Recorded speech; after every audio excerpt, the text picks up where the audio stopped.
You're such an asshole. Continuing the work at Asshole Consulting, the work is never done. It is never done. Because we are at least now 3 generations without fathers. And thank God, because then I have to work a real job, and I definitely don't want that. Hello, Aaron. Right now, I am in college.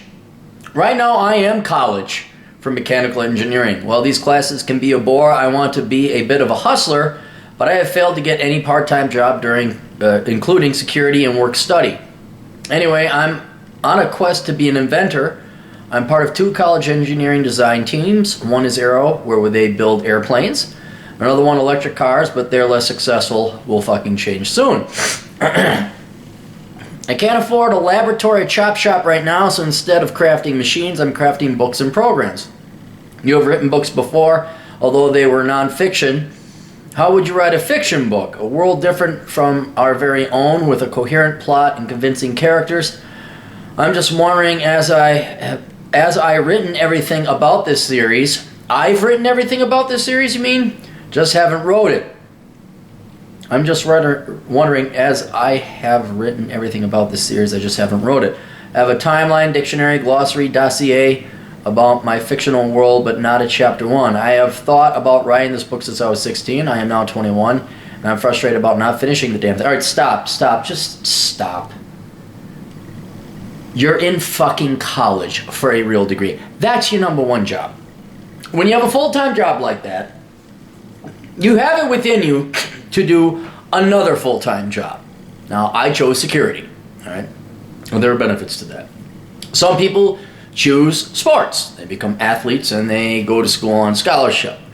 Others work part-time and make a little bit of money, so that's not too bad, but then they go and they party, or they play frisbee golf, or hacky sack, or whatever really crappy sport, if you could call it that has come out of the 90s. Some go ballroom dancing, whatever. You're one of these kids that thinks like, I want to be an astronaut, I want to do this, I want to train orangutans, and I want to raise wiener dogs, and I want to do dressage horses, and I want to be an archer, and I want to climb Mount Everest. Don't be one of these gals that think you can do it all. I'm going to be a mother, a doctor, an advocate, a volunteer, I can do it all. No, you fucking can't. Go to fucking school. Learn your fucking trade. I do like this. I like, if you do want to be an inventor, you're dead on being like with the design teams, one on the aerospace, the other on electric cars. That's good. That's cutting edge shit, and that goes well beyond the school of, well, listen, man, let's see up on this chalkboard here. Yeah, it's like off the chalkboard and into the real world. Like, whoa, that didn't work the way it did in the chalkboard. In our days, we had chalkboards. We had chalk. There's chalk mines, and we walked them uphill both hills and uphill both ways in the snow back in the 80s. And now here you are, you want to write a book, and you're pissed off because at 16 you've had this idea for a nonfiction book. For a fiction book, and now you're 21, you still haven't written the damn thing. Well, I don't know, maybe there's that whole fucking thing called high school and college that was in the way. And here's the other thing, your book would have really sucked if you wrote it at 16. Alright? It would have really sucked. And that guy, I hate to tell you, if you write it now or you've been writing it in the past 2 years, it's going to really suck again too. Right? This doesn't mean you can't have a young 20-something author write a good book. It means it's very statistically unlikely. And so not only should you not have been writing it, because you have more important things to do, if you did write it at such a young age, it would have turned out like ass. And I don't mean a nice Jennifer Aniston ass where you think, I wonder if she bleaches her assholes, because that's what all people in LA do. It is a Roseanne Barr hairy ass. Right? You are not old enough, nor are you experienced enough to write quality work right now. Now, what you have been doing is very good, and that is you've been coming up with the ideas, the world, the outline, the idea. That's good. I think that's a great idea.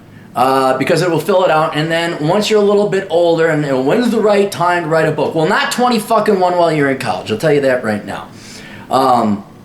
But this is not bad. I'm certainly not deterred. I don't want to deter you from writing a book in the future. I am trying to deter you from writing it today. But you have not wasted time with the timeline, dictionary, glossary, dossier about my fictional world, but not at chapter 1. All right, but it's because you haven't had time. All right, so forgive yourself on that. But also realize you dodged a bullet, because if you had written this book starting at 16 and continuing on to 21, again, Roseanne Barr's hairy, stinky ass. That's what it would have tasted like. All right. What is your advice for writing books on writing fiction? Should I care about not having plot holes? No, you should definitely care about that. That maintains integrity. And I've not written fiction, but I'll get to that later. Should it be a self-contained story or complete in series? Should it be a self-contained stories or complete in series? Well, it depends on how long it is and whether a book is standalone. I like one of my favorite series, one of the few I've ever read, is was it Lloyd Alexander's The High King, Black Cauldron, and then the other 3 books, which has been so long ago, and then Disney made a movie out of one of them. I was like, I don't have to read anymore. Your book should be as long as it is, and if it turns out to be 3 separate sub-stories that lead to a final ending, hoo-ah, cool. If it's just one standalone book, that's what it is. It's like asking the stupidest question. You want to talk about the stupidest question ever asked of all times, because there are stupid questions, and there seemingly is a limitless number of them, but I'd say the top one is like, how long should my book be? I don't know, how many thrusts of your penis into a woman's vagina until she comes? How many should it be? You know what the answer is? As many as it takes. That's what it is. And you can write that down. That's a brilliant quote right there. And I'm sure all future literature students will quote me in the future. Anyway, so I don't... Write your damn book. And if it turns out that, like, it should be like 2 separate books or one big-ass long book, it doesn't matter. It'll become self-evident as you're writing it. I thought this shit would be easy, but it turns out it's not. Lay it on me. All right, yeah, you have this naivete about you where writing books, you thought writing books was going to be easy? It's like the people who like, oh, I thought running a restaurant would be fun. I thought owning a bar would be fun. I thought college would be fun. It's going to be probably, I wouldn't say harder than. I would say as hard, a little bit easier, but not by much, your degree in mechanical engineering. Here's what you need to do. You get rid of the plot holes. You want 100% integrity, or at least your best efforts towards it. There's always issues where you miss something, all right?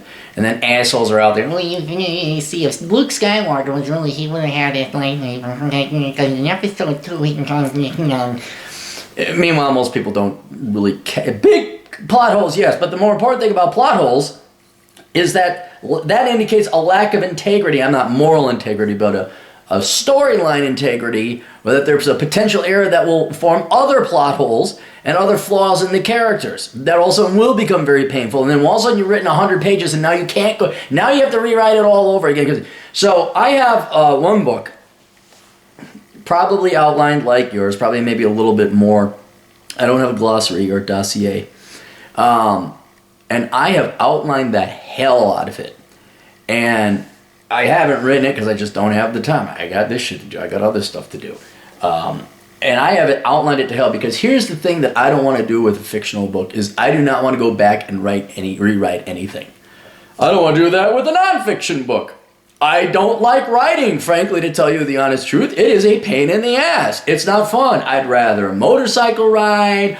I'd rather get blowjobs. I'd rather eat ice cream. I'd rather play with wiener dogs. I'd rather just drive a truck around listening to podcasts. I'd rather hike. I'd rather do pretty much most of anything beyond, aside from writing. Because you got to sit and think. Ask TJ Martinell. Nobody likes it. You just like the fact you get paid after it. So I put a lot of time and effort, fiction or nonfiction books, up front, outlining the fuck out of my books. Big sheet of paper. Big architecture sheet of paper. I get all over it. Then I refine it. Maybe get another big sheet of paper. All right, let's reorganize. Let's move over there like fucking guy on my Minority Report. Okay, all that. And then after days, literally days, I will finally get this structured and detailed outline that flows. Now, in addition to That's a nonfiction piece. With a fiction piece, oh shit, you got different characters and they got to interact. And what I now have represents eerily similar, more of a Gantt chart from project management, where there's a critical path and there's timeline, and you go, okay, who's this this is the way they're related, that's what that guy's doing. Okay, well, would she know that lady said that? Oh, probably not, so I can't assume that they know. There's a lot of integrity checking going on, so that when I write it, when I have the outlines for each chapter, I don't have to worry about, because I know, like, the back of my hand how the story is going and how people know it. And I don't know how, like, spy people who write spy novels do it. There's been a couple movies where I think one of the later James Bond ones, I'm like, dude, I fucking lost. I don't know why he knows. You ever wonder, like, well, how does the villain not just kill James Bond? He already knows. And then you find, oh, well, there's this technicality that he doesn't, oh, hello, Mr. Bond. So that's why what time and effort you've put into it has not been a waste. But dude, you just grew pubes yesterday, and don't give me a goddamn fucking shit that you know about males, females. If there's any romance in this fucking book, you better wait until you're about 30 before you start writing that. If it's not, okay, fine. But you need to get out of school. You go take your little puby pubes, and you go work in the real world, and you become an adult, and you pay some rent, and you pay back your student. Here's a pretty good rule of thumb. You can start writing books, fiction or not, when you pay off your student loans. That's when you can become an author. Because then you're not just this fucking zygote with a fucking piece of degree who did what everybody else did, had no real world experience, no adult concept, I'm not saying you're immature, you're not an adult. You just don't know shit. You're 21. You have not dipped your toe in the real world. Barack Obama has more real world experience than you. Justin Trudeau, sad as he is, has more real world working experience than you. And Barack Obama wrote books and they sold, but that's because he had connections. I don't know. He just wrote a book, he became president. You're not him. You don't have rich parents, or rich grandmother, rather, I should say. But yeah, when you pay off your student loans, then you can write. Because then you have enough real world working experience that your characters will be more relatable to people who work in the real world. Not teeny boppers who... I had this one guy, this is early on in the days when I was stupid, on my online internet career. He's like, hey, I got this book, I'd like you to read it. And I had written, I think, 2 books by this time. Like, oh yeah, dude, I help out a fellow self-published author. Fuck those New York published houses. Fuck the London. Fuck Penguin. Fuck Macallan. Fuck all of them. I gotta fucking take them over. Fuck them. Fuckity fuck. And so he hands me the script. I'm a third through it, and it's just this faggoty douche. He's not gay. He's just pathetic. Write about his dating and this girl and that girl, and we went to this bar. And I'm like, dude, is this going anywhere? He's like, oh no, it's just like my, my experiences living over, what was it, Puget Sound? And I'm like, so there's no plot? There's nothing in it? Because like, I realized it wasn't going anywhere. Oh no. I'm like, does anything change? No, it's just, kind of like a daily. I'm like, well, fuck, this is shit. Who's going to read this? How are you any fucking different than everybody else who ever fucking was your age? Except you happen to be in Puget. So where the fuck was that? Was it Catalina Island? Somewhere over on the West Coast. Anyway, no, you didn't waste your time. Keep the idea tucked away. I have many ideas for books and they're tucked away. You have the outline. Focus on your fucking engineering degree. Focus on the inventing. That's going to pay off a little bit more, I think. And then as a hobby, when you have enough real-world working experience and failure, not, yay, here's your B+. You did good, pat, pat, pat. You get to go to the next grade. Yay, teachers. When you're like, hey, what the fuck is it? And you're fired. Why? Because I don't like you. Well, that's not fair. Fuck you. We're baby boomers. Then you'll be a little bit more seasoned, and you'll be a better author. But right now, don't give me your 3-day pube book you got going on here now, and don't be pissed off you haven't written it yet because you just haven't had the time. All right, that's it. If you would like to buy my books, you can go and find them on Amazon.com, and they were written post-pube. I had pubes when I wrote my books. Well, I would like to take... It's like, my boss was a fucking dick. It wasn't like that. It didn't start like that. Although my first book is very film noir detective, except it's about behind the housing crisis. If you like that, The Big Short, you'll like that book. Anyway, assholeconsulting.com. Go there if you don't want to piss away your life and you don't want to waste your time. And you want to give me a little bit of money up front now to save you a whole shitload of time and money down the road. You can also read my books. You can find them on Amazon.com. Very germane would probably be Bachelor Pad Economics to this one. What else? Well, you got my podcast, the Clarity Podcast. You can tune into that. And then check out my blog, CaptainCapitalism.blogspot.com. And then you can donate to me, because I don't need the money, but it pisses off all the right people that I have a Patreon account. So if you would like to, I gotta, next time I'm gonna read through the hate. I keep deleting. I can't delete it. I gotta just save it and I'll read it, and you'll be like, wow, they really hate you for having a Patreon. It's like, yeah, it's awesome. But you can donate $1 a month or whatever it is. They get these things now. Oh yeah, if you donate this much, you get a poster. You don't. I've been thinking about that. We'll give you a poster. What is that? Here's your poster. Here's a coffee mug. I'll give you guys some merch. All right, that's it. We'll see you guys later. Toodles.